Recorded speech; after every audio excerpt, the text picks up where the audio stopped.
जनपद रायबरेली के खीरों थाना क्षेत्र स्थित कान्हा मऊ गांव में बीते 2 दिन पहले मारपीट के दौरान एक दलित महिला की मौत हो गई। मामला दलित महिला की हत्या से जुड़ा था। ऐसे में इस घटना ने तूल पकड़ लिया। परिजनों ने पोस्टमार्टम के बाद शव का अंतिम संस्कार भी नहीं किया। मामला बहुजन समाजवादी पार्टी की नेता बहन मायावती की चौखट तक पहुँच गया। इसके बाद आज बहुजन समाजवादी पार्टी का एक प्रतिनिधिमंडल गाँव पहुँचा, जिसमें बहुजन समाजवादी पार्टी के प्रदेश अध्यक्ष विश्वनाथ पाल भी शामिल रहे, जिन्होंने परिजनों से मुलाकात की। इस दौरान सुरक्षा को देखते हुए कई थानों की पुलिस भी गांव में तैनात रही। मृतक परिवार की मांगों का मांग पत्र प्रदेश अध्यक्ष ने एसडीएम को सौंपा और उसके बाद पुलिस प्रशासन के समझाने बुझाने के बाद शव का अंतिम संस्कार किया गया। घटना में 7 लोगों को आरोपी बनाया गया, जिसमें पुलिस ने 2 मुख्य आरोपियों को पहले ही गिरफ्तार कर लिया था। अन्य की गिरफ्तारी के लिए टीमें लगा दी गई हैं।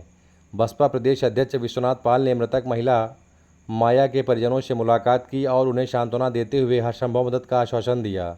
साथ ही मृतका के बेटे को सरकारी नौकरी व परिवार को 1 करोड़ रुपए की आर्थिक सहायता दिलाए जाने की मांग की। दलित महिला की दिन दहाड़े पीट कर हत्या किए जाने के मामले को लेकर बसपा प्रदेश अध्यक्ष ने भाजपा सरकार को भी आड़े हाथों लेते हुए जमकर निशाना साधा। वहीं पूरी घटना को लेकर रायबरेली के अपर पुलिस अधीक्षक संजीव कुमार सिन्हा भी गाँव में मौजूद रहे। देखिए, माननीय बहन जी के संज्ञान में ये मामला जैसे ही आया, बहुजन समाज पार्टी के राष्ट्रीय अध्यक्ष माननीय बहन जी के निर्देश पर यहाँ बहुजन समाज पार्टी का प्रतिनिधिमंडल आया है। हमारे साथ में पूर्व में राज्यसभा लोकसभा सांसद रहे माननीय घनश्याम चंद्र खरवार जी हैं, हमारे कोऑर्डिनेटर हैं माननीय विनय कश्यप जी हैं, हमारे मौजीलाल जी हैं, इधर राकेश जी हैं, जो भी हमारे इधर के जिम्मेदार साथी थे पार्टी के, मंडल जिले के सभी लोग आए हैं। और हम लोगों ने जो देख रहे हैं इस वक्त पूरे उत्तर प्रदेश में जंगल राज कायम है, आम जनता दहशत में है, सहमी हुई है। खास तौर पर मैं देख रहा हूं कि SC, ST, OBC मुस्लिम समाज के ऊपर लगातार अत्याचार हो रहा। आज इस गांव में आपने देखे हैं, ये गांव है आपका कान्हा मऊ।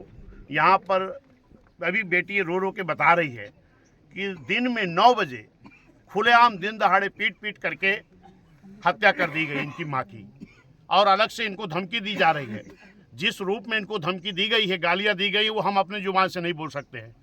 मैं माननीय मुख्यमंत्री जी से इस बात की मांग करता हूं कि ये जंगल राज कब तक चलेगा और इसको रोकना चाहिए मुख्यमंत्री जी को। और जो ये मृतक हैं माता जी हमारी, ये बेटी का कहना, क्योंकि इनका घर देख रहे हो ना, गरीबी की स्थिति में है। हमारी माननीय मुख्यमंत्री जी से मांग है कि इस परिवार को न्याय दें। पहले तो जो 7 नामजद मुलजिम हैं, इनकी गिरफ्तारी होनी चाहिए, क्योंकि अभी तक 2 मुलजिमों की गिरफ्तारी हुई है। अभी यहाँ SDM थे, CO साहब मौजूद थे, मैंने उनसे बात किया है। इन्होंने कहा मैं तत्काल टीम गठित किया हूँ, मुलजिमों की गिरफ्तारी कराएंगे, क्योंकि माननीय मुख्यमंत्री जी अक्सर कहते हैं कि मुलजिमों को मैं पाताल से ढूंढ कर निकालता हूँ। तो इस सरकार के जो यहाँ प्रशासनिक अधिकारी हैं, इनसे मेरी मांग है कि तत्काल मुलजिमों की गिरफ्तारी करें और इस परिवार को सुरक्षा मुहैया कराएं, क्योंकि यहाँ पर ये बेटी और इनका बेटा मौजूद है। इन लोगों को आज भी धमकी दी जा रही है और इनके परिवार के लिए माननीय मुख्यमंत्री जी से मेरी मांग है कि 1 करोड़ रुपए का आर्थिक सहयोग दिया जाए और इनको एक सुरक्षा के लिए असलहा इनकी मुहैया कराया जाए, बनवाया जाए। और इनके, क्योंकि ये माँ कमाती थी, भले बुजुर्ग थी, भैंस चराती थी, गाय रखी थी, जानवर जो इनके थे, जानवर चराने गई थी बेटा ना, ये परिवार की देखभाल करती थी, आज इस दुनिया में नहीं है। अध्यक्ष, परिवार की क्या क्या मांग है? मेरी मांग है, परिवार की मांग है कि इनको 1 करोड़ रुपए की आर्थिक सहायता दी जाए, इनको सुरक्षा के लिए एक असलहा की व्यवस्था की जाए और इनके बेटे को सरकारी नौकरी दी जाए। क्या इनकी तरफ से कोई मांग पत्र लिखा गया? हाँ, निश्चित है कि इनकी तरफ से ये मांग पत्र है जो इन्होंने लिखा है। इस मांग पत्र को लिखा है इनके बच्चों ने। ये उनकी बेटी है, इनका ये बेटा है। क्या भाई हो बेटा? तो 2 भाई हैं।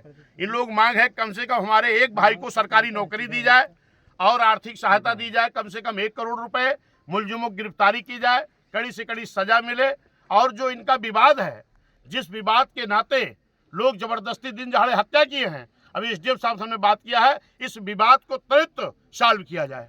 क्या भूमि का निस्तारण SDM साहब ने क्या आश्वासन दिया? भूमि का निस्तारण लेकर जिस जमीन का विवाद कराएंगे, और अगर निस्तारण नहीं होता है तो मान्य बहन जी के निर्देश को लेकर के हम इस लड़ाई को पूरा आर पार लड़ेंगे, इस परिवार को न्याय दिलाएंगे। सर कहते हैं कि अगर न्याय देर से मिलता है तो भी अन्याय बराबर होता है। सर निश्चित है, ये अन्याय है।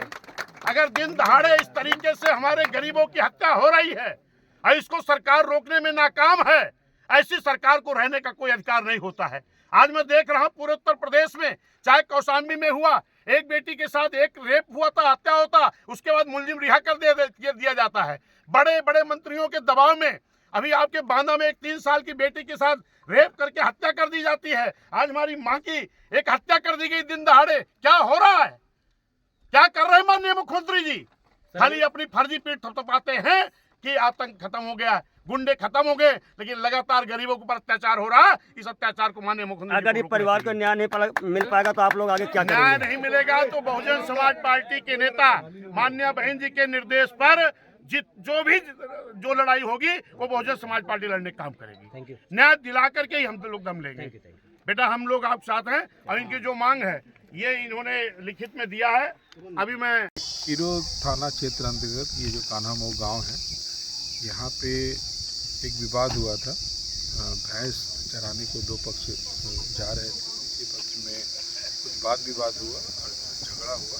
झगड़े में महिला को चोट आई और चोट आने के बाद जो है उनको अस्पताल भेजा गया। इलाज के दौरान उनकी मृत्यु हो गई। इस संबंध में खीरों थाना क्षेत्र में मुकदमा प्राप्त संख्या 181/25 अंतर्गत धारा 105, 191, 352, 351, 325 SC/ST एक्ट के अंतर्गत अभियोग पंजीकृत कर लिया गया और पुलिस द्वारा टीमें बना करके तत्काल जो उनके मुख्य अभियुक्त हैं कृष्णकांत और शुभम, इनको गिरफ्तार कर लिया है। अन्य नामजद अभियुक्तों को भी साक्ष्य क्रम में कार्रवाई की जाएगी।